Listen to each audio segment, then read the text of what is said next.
Welcome to the Transform My Dance Studio podcast, the only podcast for dance studio owners, where each week we bring you business growth strategies to help you increase your profits, impact the lives of more students, while ensuring you get back some time to have a little life outside of the studio. It's time for you to become the go-to studio in your area. Now, here's your host, founder of the Dance Studio Owners Association, Clint Salter.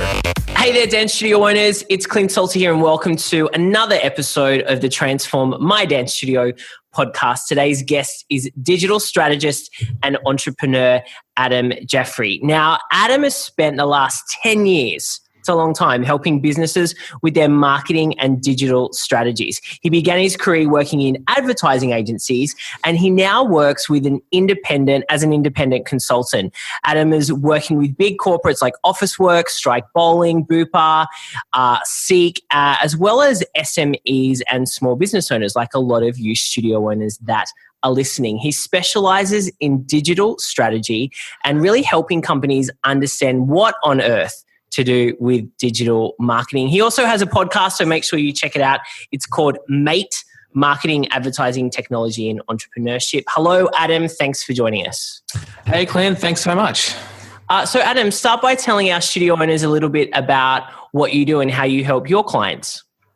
Absolutely. Well, I guess you kind of gave a little bit of a summary up top on what I do. My primary objective when I work with businesses is to help them understand what the hell to do with their digital marketing. And that kind of manifests in a few areas. And the way I usually describe it is I think of three separate pillars. Actually, if you imagine a Venn diagram with three concentric overlapping circles, those three pillars are what I really focus my attention on. So the first is the customer. Who is your customer? How do they behave? What's their mindset? What are they really trying to achieve with their day and with their life?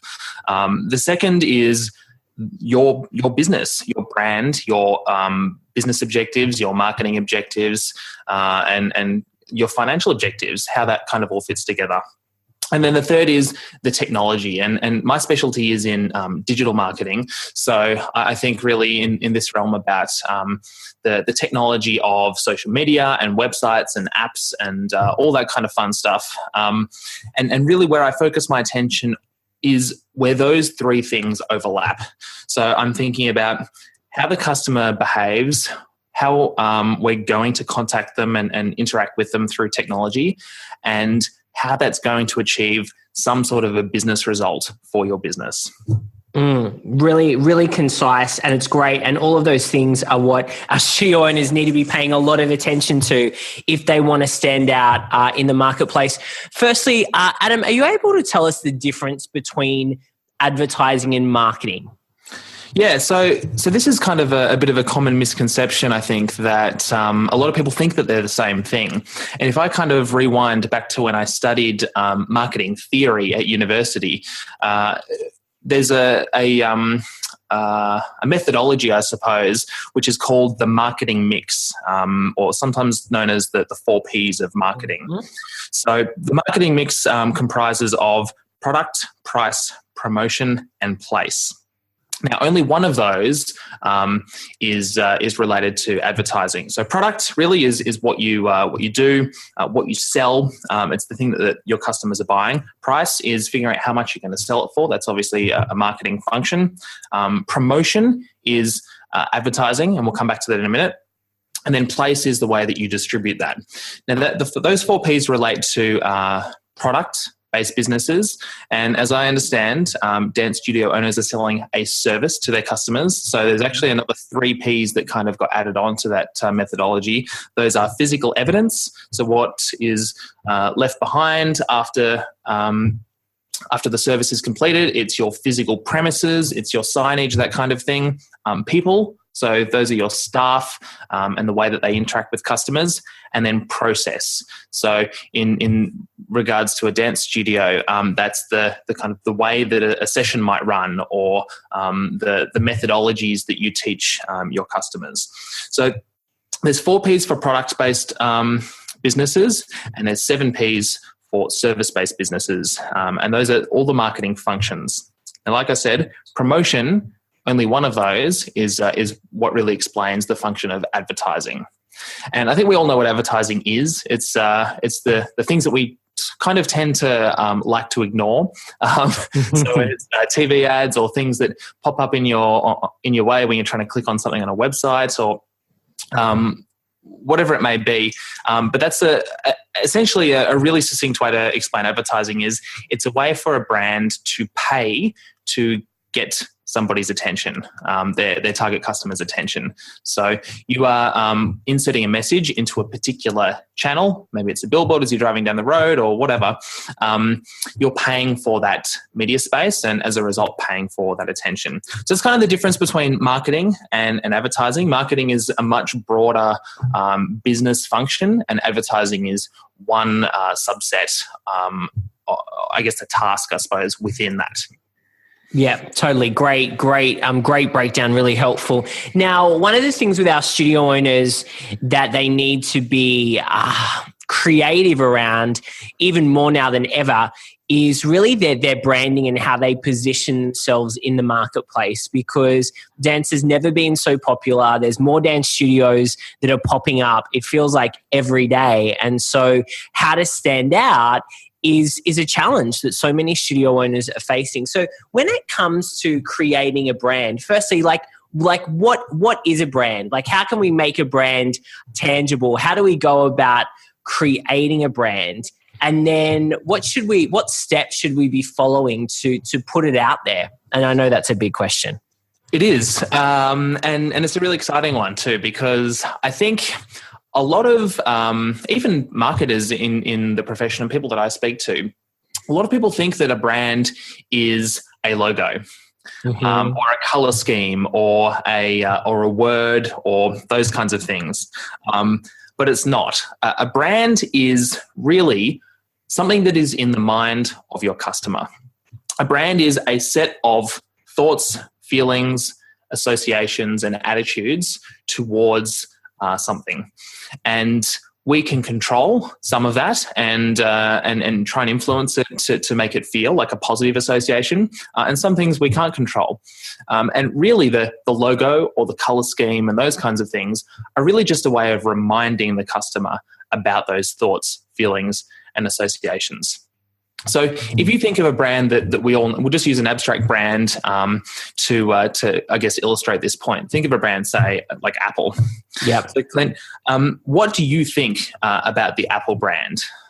Think creativity, innovation, tribe building, community. Yeah. Mm-hmm. So, and I think, premium and clean and design oriented. And you'll notice that you and I both have different associations about the Apple brand, and they will overlap at some points and they'll be different at other points. And if you have a bad experience with them and I don't, then that will impact your thoughts and feelings and the associations around the Apple brand. But really, the logo and what we all think is the Apple brand and, a silhouette of an iPhone, that's just a reminder of all these kind of subconscious things that are going on in our mind. So I just wanted to kind of illustrate that point before I give some tangible advice to your listeners, because I think sometimes we kind of go down the wrong path and we try and create a really slick logo and a beautiful signage and great pamphlets to stand out from the other dance studios in our area and other businesses. But that's not really getting to the heart of what a brand is. Those things are important, but that's not really the core of it. So now that I've explained that, I guess what I would follow it on with is how do we create those thoughts, feelings, and associations? And I might refer to my previous statement about the marketing mix. So there's things like people, how you train your staff, how they interact with customers when they come through the door. Does your reception people smile at customers when they come in? How clean is it? And then things like the price and where you're located physically. Are you on the third floor or on the first floor? Or how does even things to the point like is the information correct on the front door? Does the door creak when you open it? Like that will all impact somebody's feelings about your business. And the logo just reminds them of that. So to kind of give, I guess, some tangible advice, if you're trying to build a strong brand and to stand out from other businesses in the area, you need to think about who you are and what type of customer you're trying to attract. So are you the really premium high-end dance studio that has award-winning instructors, or are you the more community-oriented one, which is a lot more kind of fun and jovial and casual, and there's kind of a social club built around it? And those are important questions to ask yourself. And we're kind of framing it today on this podcast as a marketing challenge, but I actually posit that is probably more of a business strategy question that dance studio owners need to ask themselves. And I think the final kind of point I would leave on this particular question is I think a lot of businesses unfortunately try to be all things to all people. And they don't really focus on what they are good at. They just try and sporadically run around and chase different types of customers. And if they get a sniff that there's kind of some money in a particular segment of the market, they'll run over there and then they'll change their mind and all that kind of stuff. So what ends up happening when you do that is you fragment your message because you're not clear, and you fragment the channels that you communicate with. And you can't really own any one particular set of, and I'll say it again, associations, thoughts, feelings. You can't build that brand because you're doing a little bit of everything. So it really is trying to be the jack of all trades and the master of none. We know that inherently, and we've kind of learnt that growing up, that we need to specialize in something. But I will reiterate it here on the podcast, because I think it's the most vital thing that all businesses need to understand, not just dance studios, but we need to understand who we are, who we're trying to speak to, and then take logical and calculated steps towards communicating that. And with those, with those steps, right? So we've identified, we've gone through the exercises, we've identified who our target market is, who we want to get in front of. What's our next step? How do we go about creating a digital strategy to put ourselves in front of them and to become top of mind?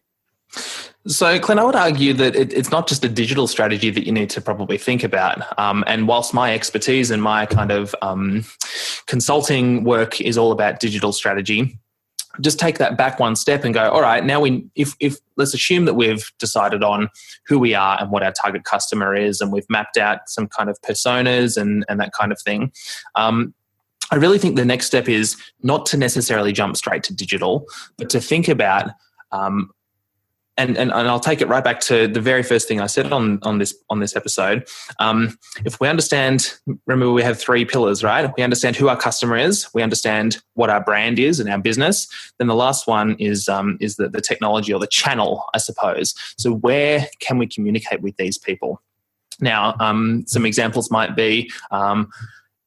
It might include making sure that the signage on the front of your dance studio is up to date, or you might want to change some of the wording or that kind of thing because of the foot traffic that walks past. There might be Facebook pages and websites and things like that you need to update. Or if you're just starting a dance, so those were kind of related to people who are maybe already in operation and maybe just want to make some tweaks to it. For somebody who's starting out new, the sky is really your limit, and you can and figure out where you want to make your first move. But I think what I'm trying to say, Clint, is not just from a marketing standpoint, but you need to think through your whole business approach around who your target customer is and what brand you're trying to build, because things like staff training is not traditionally thought of as a marketing task. But as we spoke through the 7 Ps in the marketing mix, people is one of those 7. And if you have a friendly instructor and friendly people at reception who work for you, that's going to have a huge impact and probably a disproportionately huge impact in comparison to like signage and that kind of thing, to the way people interact with your business. So I think my advice would be maybe don't try and run straight down the marketing path and try and pump things out on Facebook and pump things out on a website straight away, and maybe just pop the brakes on for a moment and say, okay, now that we have some clarity around what we're trying to communicate and who we're trying to communicate it to, what other parts of our business do we maybe need to have a look at as well to align everything. And the reason that's important is because if you communicate one thing and then people come into your studio and experience a different thing, then they're going to have a mismatch in expectations to the reality. And sometimes that's good if you undersell yourself and they come in and have a great experience, but quite often we oversell what we're trying to do, or maybe mismanage the expectation. And when people come and experience it in real life, they're disappointed. So it's about fixing what's under the roof, I think, is probably the first step. Yeah. I mean, how long? Because, the thing that I've seen, if we go through the 7 Ps, there's a lot of work. I mean, we can all be working on those 7 Ps in our business all of the time and, not actually generate any, revenue, bring in new students. And that, that's the oxygen for the dance studio is, getting in new students, retaining them, giving them that great experience. Yeah. Where's the, where's the line between working, in the business, creating these systems, making sure everything's aligned, because I see people doing that for 2 years, not growing their business, versus getting out there, putting stuff out there, testing things, generating income.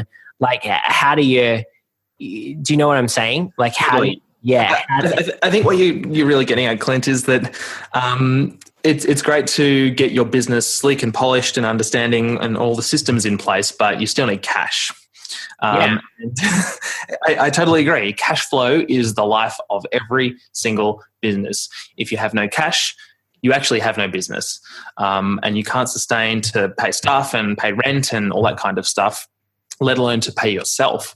So I totally get where you're coming from, and that's definitely an important consideration. And I think marketing and selling the business is a really important part of your marketing plan. But I guess what I'm saying is it's not the only part of what you need to focus on. Yeah. So don't necessarily jump straight to trying to get people in the door, because like I said, if there's a mismatch in what the expectations are to what the reality they experience, then you won't get them to come back again. And I would probably... I'd make an assumption here that getting customers through word of mouth referrals is much cheaper and much more reliable, and those customers probably stay longer than a customer who finds your business through a cold, uninvited ad. So perhaps your better approach is to focus on your existing customers than trying to necessarily spend all of your attention getting new ones. Now, you need to obviously be thinking about how to get new customers, but I think we just need to understand that there is a kind of balancing act you need to make, and whether that's 50-50 or whether it's 80-20, but it's definitely not 100-0. Yeah, for sure. We talked before we came online. You did a social media strategy for Officeworks, which is for everyone like in the US, it's like your version of Staples. Mm-hmm. What was your process for putting together that plan? And I want some tangible things that our studio owners can do around social to help them with that strategy. Yeah. Okay. So I think there'll be some.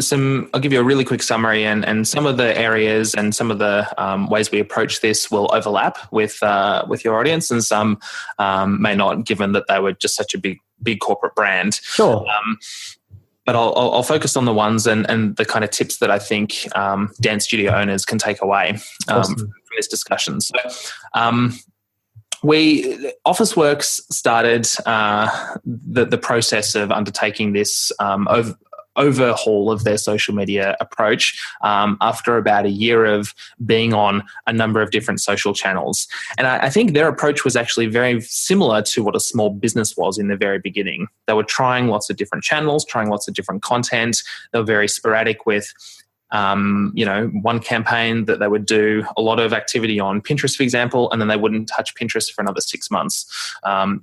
And then they'd do something on Twitter and then switch to Facebook and all that kind of stuff. So it was very sporadic and it was very unintentional, and there wasn't a huge rigorous strategy behind it.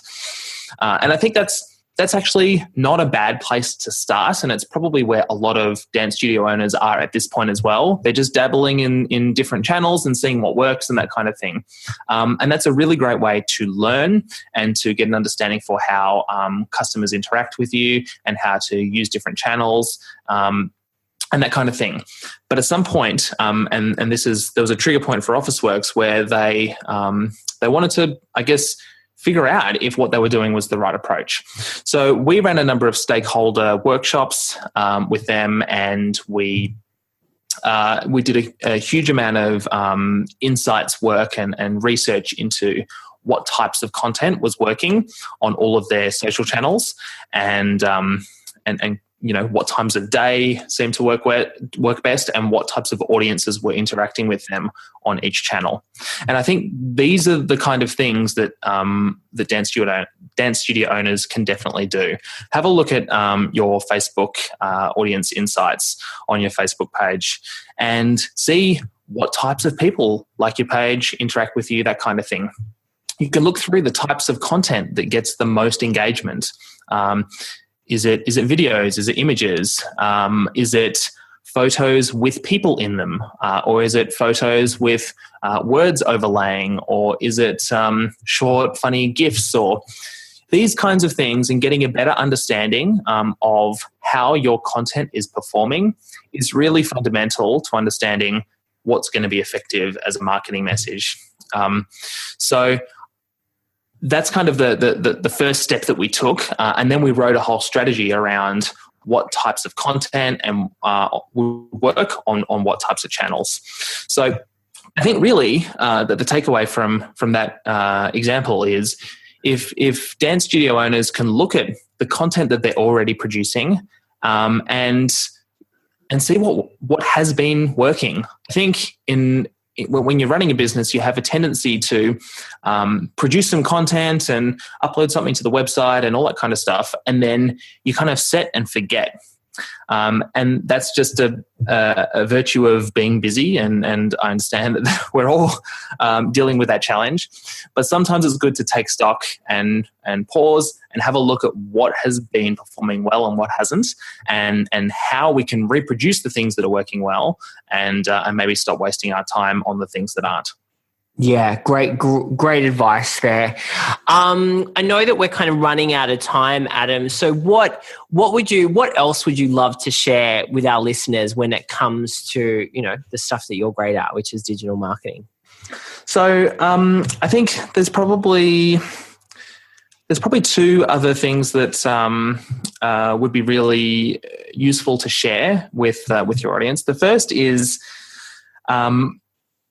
we were kind of talking before we got started about SEO, and I know that there's a lot of dance studio owners that find SEO a bit of a daunting area, and what do we do with it, and how do we approach it? And I think this is a really important thing to think about, because SEO is where people look for your business when they have intent. And what that means is think about the customer journey of when somebody opens Google and they might type in a search for dance studio in Surrey Hills. And the reason that this is intent-based is because a customer is looking for something specific. Right, so SEO or Google search based marketing is very different from Facebook advertising, for example, because we're trying to interrupt people on Facebook and trying to present them with, it's still meant to be a useful message tailored to their interests, but they're not specifically seeking that information at that point. So SEO kind of is another step down the purchase customer journey, where they're a little bit closer to making a decision. They already have some intent for what they're trying to do. Now, SEO kind of has a couple of parts, and if we kind of take a bit more of an aerial view of it, SEO is part of a broader picture search engine marketing. So SEM stands for search engine marketing. SEO stands for search engine optimization. So if you think of SEM as the kind of the top overarching thing. There's kind of two parts to SEM. One is SEO, which we talked about, and the second is pay-per-click advertising, or PPC. So PPC is those sponsored links that you see in Google, and that's a really great way to get shown at the top of a search when somebody has intent for a particular set of keywords. SEO is a little bit more different, and there's some really great ways to build. SEO is the organic listings that are under those paid ads, and you don't have to pay to be seen in there, but you do have to invest some time to make sure that your business is reputable enough to show up for particular keywords. So there's and I'll just give two really quick tips on how to do that. One is to build links back to your website. So an example of how you might do that is to be listed on directories or things like the Dance Studio Owners Association. If they're linking to your particular studio website, that provides credibility that Google will recognize. And then the other way is to is kind of the content of what's on your site. So the keywords of what you're talking about, and then any metadata associated with that. So if you maybe write like a once a week blog post or something about how to get better at dancing, or the types of ballet shoes you might want to buy, or recommendations for different types of equipment, or that sort of thing, that will provide context to Google for what your site is about. And that helps boost you up in the SEO realm. Yeah, awesome. They're awesome last tips, man, to give to our studio owners. Adam, thanks so much for your time today. Where can our studio owners go for more information about you? You're most welcome. So I think the best place to actually probably start would be to check out my podcast. It's called MATE, Marketing, Advertising, Technology and Entrepreneurship.